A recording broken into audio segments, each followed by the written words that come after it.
Welcome to RS learning. आज हम बात करेंगे क्लास 8th की सीरीज चल रही है, उसका एक 5th चैप्टर है हीट ट्रांसफ़र। इससे कि पहले कि आपने जो पुराने चैप्टर्स हैं 1, 2, 3, 4 जो चैप्टर्स हैं उनके कॉन्सेप्ट मैप और साथ साथ उनके जो पूरे के पूरे जो वीडियोज मैंने अपलोड कर रखे हैं, अगर आपने उनको नहीं देखा है तो आप देख लीजिएगा, काफ़ी आपको हेल्प मिलेगी। और साथ में अगर आपको कोई प्रॉब्लम है, कोई भी प्रॉब्लम्स है, जैसे आप लोग बोलते हैं कि सर मेरी बुक अलग है, तो आप मैं बताता हूं कि आप कोई भी बुक से पढ़ रहे हैं, कोई बुक आप फॉलो कर रहे हैं, कोई बुक आपकी स्कूल में चल रही है या फिर कोई भी आपके नोट्स हैं, पहले आप इस वीडियो को पूरा अच्छे से देखिएगा, आपके जो कॉन्सेप्ट्स हैं उनको क्लियर करिएगा। इसके बाद आप किसी चीज़ से भी पढ़िएगा, आपको काफ़ी हेल्प मिलेगी। ठीक है, तो चलिए स्टार्ट करते हैं। इससे पहले कि अगर वीडियो अच्छा लगता है तो लाइक भी करिएगा, और चैनल पर अगर आप नए हैं तो इसको सब्सक्राइब कर लीजिएगा, साथ में बेल आइकन भी प्रेस कर लीजिएगा, जिससे कि जो भी नोटिफिकेशंस है आपको मिलते रहें, कोई भी नोटिफिकेशंस आपसे मिस ना हो। साथ में कोई भी डाउट हो, किसी भी टाइप का आपको डाउट हो, तो आप विदाउट कोई हेजिटेशन आप मुझसे पूछ सकते हैं। जैसा मैं हमेशा बताता हूँ, कभी भी आप कोई भी आप कमेंट करिएगा, जब भी मुझे टाइम मिलेगा मैं आपका रिप्लाई जरूर करूँगा। ठीक है, तो देखिएगा, सबसे पहले आप बात करते हैं हीट ट्रांसफ़र की, समझिएगा। तो हीट ट्रांसफ़र क्या है कि आपने जैसा कि 7th में भी पढ़ा होगा, heat transfer, mode of heat transfer. तो किस वजह से हीट ट्रांसफ़र होती है, क्या रीजन होता है हीट ट्रांसफ़र के पीछे। जैसे कि मान लो एक बॉडी आपकी, उसका टेम्परेचर T1 है और दूसरी बॉडी उसका टेम्परेचर T2 है। तो अगर जो T1 है हमारा क्या ग्रेटर है, तो जो हीट है जो हीट होती है हमेशा कहाँ से ट्रांसफर होती है, higher temperature to lower temperature, हमेशा from higher temperature to lower temperature. Means heat कैसे ट्रांसफर होगी, from higher temperature to lower temperature हमेशा क्या होगी, ट्रांसफर होती रहेगी। और जब तक ट्रांसफर होगी, जब तक कि इक्विलिब्रियम कंडीशन ना आ जाए। क्या ना आ जाए, इक्विलिब्रियम कंडीशन। इक्विलिब्रियम कंडीशन का मतलब कि जो टेम्परेचर है दोनों बॉडी में टेम्परेचर सेम हो जाए, दोनों बॉडी के टेम्परेचर क्या हो जाए, सेम हो जाए। तो उस कंडीशन पर हमारी जो हीट ट्रांसफर है वो होना बंद हो जाएगी। तो ये सब है। अब देखिएगा इस बेसिस पे कि ये तो हीट ट्रांसफर के बारे में ये फर्स्ट पार्ट रहेगा, इसका सेकंड पार्ट भी बहुत जल्दी मैं अपलोड करूंगा। इसमें कि जो मोस्ट जो चीज़ें हैं कि आपकी बॉइलिंग और एवापोरेशन, उसके बारे में अच्छे से एक्सप्लेन करेंगे, साथ में उनके डिफरेंस जो है, किस तरह से डिफरेंस है वो भी मैं समझाऊंगा। तो देखिएगा, एक सिंपल सा एग्जाम्पल पहले आप समझिएगा कि कोई अगर गिलास है, उसमें आपने वाटर फिल किया, कोई भी गिलास आपने उसमें पानी फिल्टर कर दिया और आपने रूम में रख दिया। तो सुबह रखेंगे आप 1 या 2 दिन बाद, या फिर शाम को जब आप देखेंगे उसे, तो थोड़ा बहुत आपका जो वाटर का लेवल है वो क्या हो जाएगा, कम हो जाएगा। वो क्या हो जाएगा, कम हो जाएगा। क्या रीजन है वो कम हो गया, मीन्स जो लिक्विड था आपका किस में कन्वर्ट हो गया, वो आपका जो गैसेस फॉर्म है, जो गैसेस स्टेट है, तो गैस के फॉर्म में वो क्या हो गया, कन्वर्ट हो गया। मीन्स लिक्विड आपका गैसेस स्टेट में कन्वर्ट हो गया या गैस में कन्वर्ट हो गया। क्या रीजन है, तो आपने देखा होगा कि बॉइलिंग जो प्रोसेस होती है, बॉइलिंग में भी क्या होता है कि लिक्विड आपका किस में कन्वर्ट हो जाता है, गैसियस स्टेट में कन्वर्ट हो जाता है। लिक्विड आपका गैसियस स्टेट में कन्वर्ट हो जाता है। क्या जो प्रोसेस आपने देख रहे हैं, आप रूम में प्रोसेस देख रहे हैं, क्या वो बॉइलिंग है, क्या वो बॉइलिंग है, बिल्कुल नहीं है बॉइलिंग। लेकिन आप इसका जो एंड रिजल्ट देख रहे हैं, जो आपका इसका एंड जो रिजल्ट आया है, वो तो यही है कि भाई लिक्विड किस में कन्वर्ट हो गया, गैस में कन्वर्ट हो गया। तो अब क्या है कि जो प्रोसेस है, इसमें जो लिक्विड, इस प्रोसेस में गिलास में लिक्विड आपका गैस में कन्वर्ट हो रहा है, इस प्रोसेस को बोलते हैं एवापोरेशन। क्या बोलते हैं, एवापोरेशन। ये बॉइलिंग से थोड़ा बहुत इसमें डिफरेंस है। क्या डिफरेंस है, उसी चीज़ों को, उन चीज़ों को अच्छे से समझने के लिए हम इस चैप्टर को आगे पढ़ेंगे। अब आगे कंटिन्यू करेंगे। तो देखिएगा, सबसे पहले हम बात करते हैं बॉइलिंग की बॉइलिंग की बात करेंगे। इसको बोलते हैं वेपराइजेशन। क्या बोलते हैं इसको, वेपराइजेशन भी बोलते हैं। तो क्या होता है वेपराइजेशन में, देखिएगा कि वेपराइजेशन बॉइलिंग में क्या है, एक प्रोसेस है। इसमें क्या होता है, आपका जो लिक्विड है, जो लिक्विड स्टेट होती है, लिक्विड है, वो हमारा गैसेज स्टेट में क्या होता है, कन्वर्ट होता है। लिक्विड आपका किस स्टेट में कन्वर्ट होता है, गैसेज स्टेट में कन्वर्ट होता है। और ये जो प्रोसेस होती है एक फिक्स टेम्परेचर पर होती है। किस टेम्परेचर पर होती है, एक फिक्स टेम्परेचर पर होती है, जिसमें कि आप क्या कर रहे हो, आप लिक्विड में इसको हीट करते चले जा रहे हो, आप हीट एनर्जी इसको दे रहे हैं। जैसे आपने हीट दिया, हीट किया, लिक्विड को किस में कन्वर्ट होना स्टार्ट हो गया, गैस में कन्वर्ट होना स्टार्ट हो गया, गैसेज स्टेट में कन्वर्ट होना स्टार्ट हो गया। तो एक जो प्रोसेस होती है, ये होती है फिक्स टेम्परेचर पे। कहाँ होती है, एक फिक्स टेम्परेचर पे होती है। ठीक है, इस प्रोसेस को बोलते हैं बॉइलिंग या फिर वेपराइजेशन। क्या बोलते हैं, वेपराइजेशन या फिर बॉइलिंग। जैसे कि मान लो आपने वाटर को क्या किया, वाटर को आपने हीट करना स्टार्ट किया, पानी को हीट करना स्टार्ट किया और वो स्टीम में कन्वर्ट होना स्टार्ट हो गया। किस में चेंज होना स्टार्ट हो गया, स्टीम में चेंज होना स्टार्ट हो गया at 100 degree Celsius, at 100 degree Celsius. एक जो 100 डिग्री सेल्सियस वो क्या है, एक फिक्स टेम्परेचर है जिसपे कि वाटर किस में कन्वर्ट हो गया, स्टीम में कन्वर्ट हो गया। किस में कन्वर्ट हो गया, स्टीम में कन्वर्ट हो गया। तो जो टेम्परेचर है, फिक्स टेम्परेचर है, जिस प्रोसेस में एक फिक्स टेम्परेचर पे, जैसे कि लिक्विड है आपका, लिक्विड किस में कन्वर्ट हो गया, आपका गैसेस स्टेट में कन्वर्ट हो गया। जिस टेम्परेचर पे हो रहा है, जिस फिक्स टेम्परेचर पे होता है, उसको बोलते हैं बॉइलिंग पॉइंट। क्या बोलते हैं, बॉइलिंग पॉइंट। अब जो मेन जो इंपॉर्टेंट पॉइंट है इस प्रोसेस का, उसको समझिएगा। क्या है कि जो लिक्विड के मॉलिक्यूल्स हैं, जो सारे लिक्विड के मॉलिक्यूल्स, जैसे आपने इसको हीट किया, लिक्विड था, आपने हीट किया, तो इस प्रोसेस में लिक्विड के सारे मॉलिक्यूल्स क्या करते हैं, इन्वॉल्व करते हैं। इस प्रोसेस में जो लिक्विड है उसके सारे मॉलिक्यूल्स क्या करते हैं, इन्वॉल्व करते हैं। या आप बोल सकते हो कि पूरा का पूरा लिक्विड का वॉल्यूम, पूरा का पूरा लिक्विड का वॉल्यूम इस प्रोसेस में इन्वॉल्व रहता है। मीन्स क्या है कि अगर जब बॉइलिंग प्रोसेस होती है, हमारा जो बॉइलिंग प्रोसेस हमारी प्रोसीड होती है, तो बॉइलिंग प्रोसेस में पूरा का पूरा लिक्विड का वॉल्यूम क्या करता है, एक्कर करता है। ठीक है, पूरा का पूरा वॉल्यूम रहता है हमारा, उसमें पूरे के पूरे वॉल्यूम में हमारी जो बॉइलिंग प्रोसेस है वो होती है। ठीक है, या बोल सकते हो कि जो बॉइलिंग प्रोसेस है हमारी होल वॉल्यूम में, जो लिक्विड का पूरा वॉल्यूम है उसमें प्रोसीड होती है। तो ये तो था मेन इंपॉर्टेंट पॉइंट जो कि आपको याद रखना है। क्लियर हुआ? ठीक है, ये तो था इसके बारे में। अब देखिएगा, अगर आपको अभी भी क्लियर नहीं हुआ तो एक दो बार और आप रिपीट करिएगा, इसको समझिएगा कि जो बॉइलिंग प्रोसेस है वो कि सारे के सारे मॉलिक्यूल्स उसमें इन्वॉल्व रहते हैं। या फिर बोल सकते हो आप कि बॉइलिंग जो अकर करती है लिक्विड के पूरे वॉल्यूम के अंदर अकर करती है। क्या करती है, लिक्विड के पूरे वॉल्यूम में अकर करती है। ये पॉइंट हुआ किसके बारे में, बॉइलिंग या फिर वेपराइजेशन प्रोसेस के बारे में। क्लियर हुआ होगा आपको। अब देखिएगा, इसकी बात करते हैं एवापोरेशन। अब एवापोरेशन भी काफ़ी इंपॉर्टेंट है, तो समझिएगा। इसमें क्या है कि लिक्विड किस में कन्वर्ट हो रही है, लिक्विड का कन्वर्जन किस में हो रहा है, वेपर में कन्वर्जन हो रहा है। इसमें भी लिक्विड वेपर में कन्वर्ट हो रही है, कन्वर्ज हो रही है। ठीक है, इसमें भी लिक्विड वेपर में कन्वर्ट हो रही है। लेकिन इसमें क्या होता है कि जो टेम्परेचर होता है वो फिक्स नहीं रहता है, वो क्या रहता है, बॉइलिंग पॉइंट से थोड़ा सा कम रहता है। मीन्स बॉइलिंग पॉइंट से थोड़ा सा नहीं, कम ही रहता है हमेशा। किसी भी टेम्परेचर पर हो सकती है प्रोसेस, क्या हो सकती है, किसी भी टेम्परेचर पर हो सकती है, except boiling point, boiling below the boiling point. Boiling point से कम पे ही ये प्रोसेस होना स्टार्ट हो जाती है। ठीक है, इसमें क्या है कि लिक्विड किस में कन्वर्ट होता है, वेपर में ही कन्वर्ट होता है। जैसे ही कुछ एग्जांपल देखिएगा, आपने कपड़ों को क्या सुखाने डाल दिया, बाहर आपने टांग दिया, कुछ टाइम बाद देखते हैं आप सूख जाते हैं। जैसे कि घर में मम्मी वगैरह पोंछा लगाती हैं, वो भी क्या हो जाता है, कुछ टाइम बाद फैन चला दिया सूख जाता है वो भी। या आपने बालों को नहा के आए, बाल भी आपके थोड़ी देर बाद क्या हो जाते हैं, ड्राई हो जाते हैं, सूख जाते हैं। ठीक है, तो ये जो प्रोसेस है वो क्या हो रही हैं, ये जो प्रोसेस एवापोरेशन के अंदर आती है। ठीक है, इसमें क्या है, आप इसको अगर डिफाइन करना चाहो तो डिफाइन कर सकते हो कि एक प्रोसेस है जिसमें कि सब्सटेंस है, आपका कोई भी सब्सटेंस है वो कि लिक्विड स्टेट से गैसेस स्टेट में कन्वर्ट हो रहा है एट एनी टेम्परेचर, किसी भी टेम्परेचर पे, which is below it's boiling point, जो कि इसके बॉइलिंग पॉइंट से क्या है, कम है। क्लियर हुआ कि एक प्रोसेस है जिसमें कि सब्सटेंस हमारे लिक्विड से गैसेस स्टेट में चेंज हो रहा है किसी भी टेम्परेचर पे बिलो द बॉइलिंग पॉइंट, इसको बोलते हैं एवापोरेशन। क्लियर हुआ, ये इसे क्या बोलेंगे, एवापोरेशन।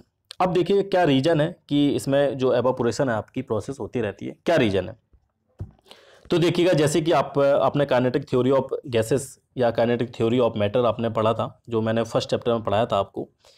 तो उसमें क्या बताया था कि जो मॉलिक्यूल्स होते हैं, जो मैटर के अंदर मॉलिक्यूल्स होते हैं, वो कॉन्स्टेंटली एक रैंडमली मोशन करते रहते हैं, हमेशा कॉन्स्टेंटली रैंडमली मोशन करते रहते हैं।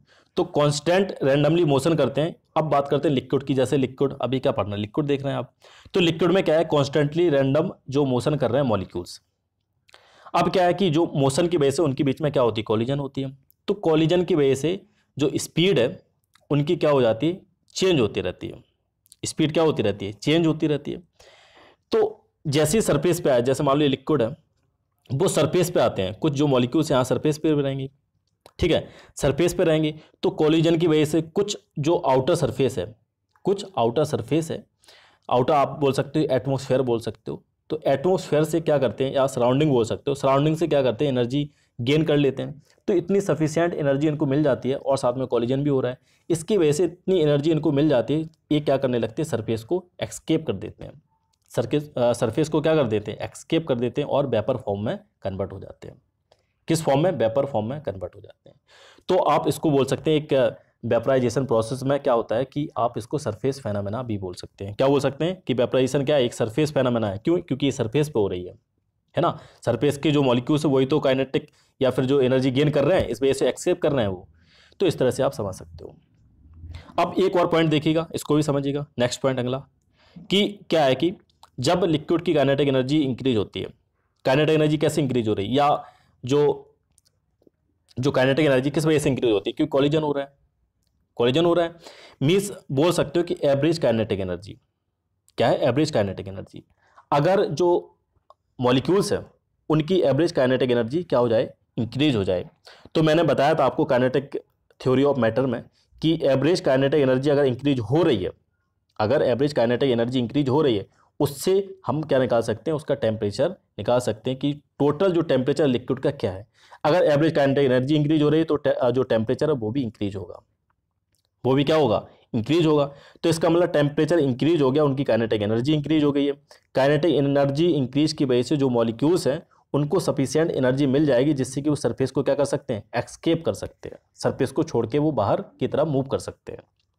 तो आप बोल सकते हो कि रेट ऑफ एवापोरेशन, अगर रेट ऑफ एवापोरेशन आपको इंक्रीज करना है, मीन्स एवापोरेशन आपको बढ़ाना है, तो आपको क्या करना पड़ेगा, टेम्परेचर इंक्रीज करना पड़ेगा। इसलिए अगर आप देखते हैं कि अगर आप धूप में खड़े हो जाते हैं तो आपके बाल जल्दी सूख जाते हैं, अगर आपके बाल गीले हैं, नहा के आए, कपड़े आपने धूप में डाल दिए तो जल्दी सूख जाते हैं। क्यों, क्योंकि टेम्परेचर इंक्रीज हो गया, एवरेज काइनेटिक एनर्जी मॉलिक्यूल्स की क्या हो जाती है, इंक्रीज हो जाती है। तो इस वजह से मॉलिक्यूल्स क्या करना स्टार्ट कर देते हैं, एक्सकेप करना स्टार्ट कर देते हैं सरफेस ऑफ द लिक्विड से। तो ये सब है। तो ये तो था एवापोरेशन के बारे में। अगर उम्मीद करता हूँ अच्छा लगा होगा आपको। देखिएगा ध्यान से, अगर जो वेपराइजेशन प्रोसेस है या फिर बॉइलिंग है और एवापोरेशन प्रोसेस है, इन दोनों को आप अच्छे से क्लियर करिएगा, इनका कॉन्सेप्ट समझिएगा जैसा मैंने बताया। अगर आपको क्लियर नहीं हुआ तो एक दो बार और रिपीट करिएगा, लेकिन अपने कॉन्सेप्ट जरूर क्लियर करिएगा। देखिएगा अब बात करते हैं इफेक्ट ऑफ एवापोरेशन, कि एवापोरेशन की वजह से क्या इफेक्ट होते हैं। जैसे आपने देखा है, जो आपके कपड़े हैं वो सूख जाते हैं, है ना, आपके गीले कपड़े सूखते हैं। किस वजह से क्या हो रहा है, क्योंकि जो सरफेस पे जो आपका सरफेस है, कपड़ों का सरफेस है, वहाँ से वापर वाटर है, क्या हो रहा है, एवापोरेट हो रहा है। वाटर का क्या हो रहा है, एवापोरेशन हो रहा है। इस वजह से आपके कपड़े क्या हो जाते हैं, सूख जाते हैं। सेकंड पॉइंट देखिएगा कि वाटर अगर स्टोर है आपका किसमें, एक अर्थन पॉट है, मीन्स आपका मिट्टी का घड़ा है, तो उसमें क्या होता है कि छोटे पोर्स होते हैं। पोर्स से क्या होता है, जैसे मान लो एक घड़ा है, ठीक है, थोड़ा सा सही नहीं बना, एक बार और बनाता हूँ। ये घड़ा है आपका, इस तरह से इनमें छोटे छोटे पोर्स होते हैं, हल्के पोर्स होते हैं, इतना नहीं कि पानी बिल्कुल बहुत ज़्यादा निकलने लगे। तो पोर्स से वाटर क्या हो जाता है, बाहर आ जाता है। पोर्स से क्या होता है, वाटर बाहर आना स्टार्ट हो जाता है। तो बाहर होता है, इनको एनर्जी इतनी मिल जाती है, क्या हो जाते हैं, सराउंडिंग से या फिर सराउंडिंग से इनको जो एनर्जी है वो ले लेते हैं। इस वजह से क्या हो जाते हैं, वेपराइज हो जाते हैं। क्या हो जाते हैं, ये एवापोरेट हो जाते हैं, वेपर में कन्वर्ट हो जाते हैं। तो क्या है कि जो अंदर वाला पानी है वो क्या हो जाता है, कूल हो जाता है, ठंडा हो जाता है। और एक रीजन होता है कि जो एवापोरेशन है हमारा, एवापोरेशन क्या होती है हमारी, एवापोरेशन एक कूलिंग इफेक्ट शो करता है। एवापोरेशन क्या करता है, कूलिंग इफेक्ट को शो करता है, कूलिंग इफेक्ट कॉज करता है। क्या कूलिंग इफेक्ट कैसे शो करेगा, समझिएगा जैसे ध्यान से। मान लो ये सरफेस है, यहाँ पे एक सरफेस है, इसको मैं साफ कर दे रहा हूँ। देखिए ये सरफेस है लिक्विड का, यहाँ पर मॉलिक्यूल्स हैं। तो मॉलिक्यूल्स क्या है कि अंदर वाले मॉलिक्यूल्स आपस में क्या हो रहा है, कोलिजन हो रहा है। कोलिजन की वजह से इनमें क्या एनर्जी ट्रांसफर भी हो रही है, ठीक है। लिक्विड में क्या होता है, एक्चुअल मूवमेंट होता है, इसकी वजह से हीट ट्रांसफर होती है। तो लिक्विड में क्या हो रहा है, यहाँ पर जो कोलिजन हो रहा है, कोलिजन की वजह से क्या हो रहा है, एनर्जी ट्रांसफर हो रही है। अब जो मॉलिक्यूल है, सरफेस पे मॉलिक्यूल्स है, यहाँ से भी एनर्जी मिल गई इसको, और बाहर सराउंडिंग से भी एनर्जी मिल गई है।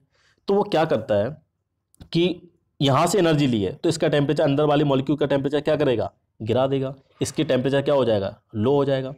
तो इस वजह से जो अर्थन पॉट होता है हमारा, अंदर वाले मॉलिक्यूल्स क्या हो जाते हैं, कूल डाउन हो जाते हैं। मीन्स वाटर होता है अंदर अर्थन पॉट के अंदर, वो क्या हो जाता है, ठंडा हो जाता है।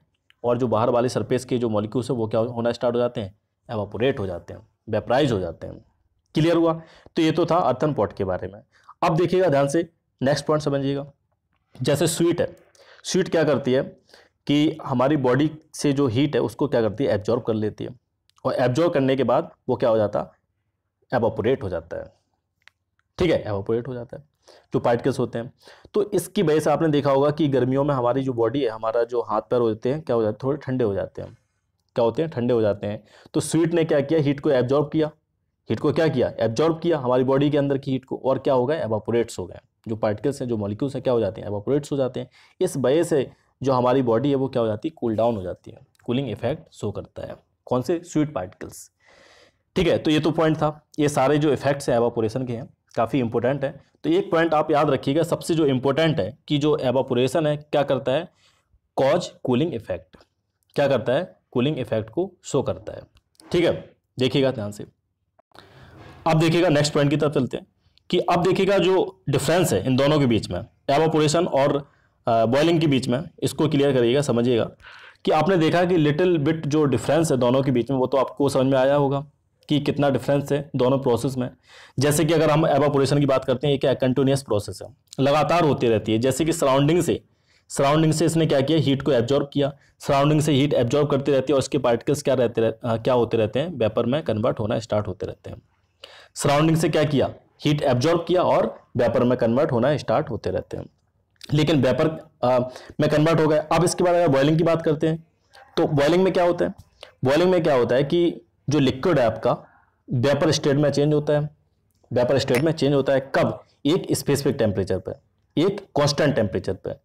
जब जैसे आपने हीट करना स्टार्ट किया लिक्विड को, तो वो क्या किस में कन्वर्ट होना स्टार्ट हो जाता है, वेपर स्टेट में कन्वर्ट होना स्टार्ट हो जाता है। किस पर, एक फिक्स टेम्परेचर पे, एक स्पेसिफिक टेम्परेचर पे। तो ये सब है। अब इसके बाद में अगर डिफरेंस की बात करें, दोनों के जो डिफरेंस है उनको क्लियर करें किस बेसिस पे, कुछ पैरामीटर दे रखे कि टेम्परेचर, प्रोसेस, एक्यूरेंस या फिर जो इफेक्ट्स हैं उसके बेसिस पे। अगर हम टेम्परेचर के बेसिस पे अगर इसको डिफरेंशिएट करना चाहें तो कैसे करेंगे, क्या है कि जो एवापोरेशन है वो क्या करती है, किसी भी टेम्परेचर पे अकर्स करता है। जो प्रोसेस है, कौन सी प्रोसेस, वेपराइजेशन, वो सभी टेम्परेचर पे क्या करती है, अकर्स करती है। लेकिन बॉइलिंग एक फिक्स टेम्परेचर पे अकर्स करती है। जो बॉइलिंग प्रोसेस है किस पर, एक फिक्स टेम्परेचर पे अकर करती है, जिसको बोलते हैं बॉइलिंग पॉइंट। बात करते हैं प्रोसेस की, तो जो एवापोरेशन है वो क्या है, एक स्लो एंड साइलेंट प्रोसेस है, धीरे धीरे होती रहती है कि सराउंडिंग की जो हीट है उसको एब्जॉर्ब करता रहता है और आराम से प्रोसेस धीरे धीरे हमारी कंटिन्यूसली होती रहती है।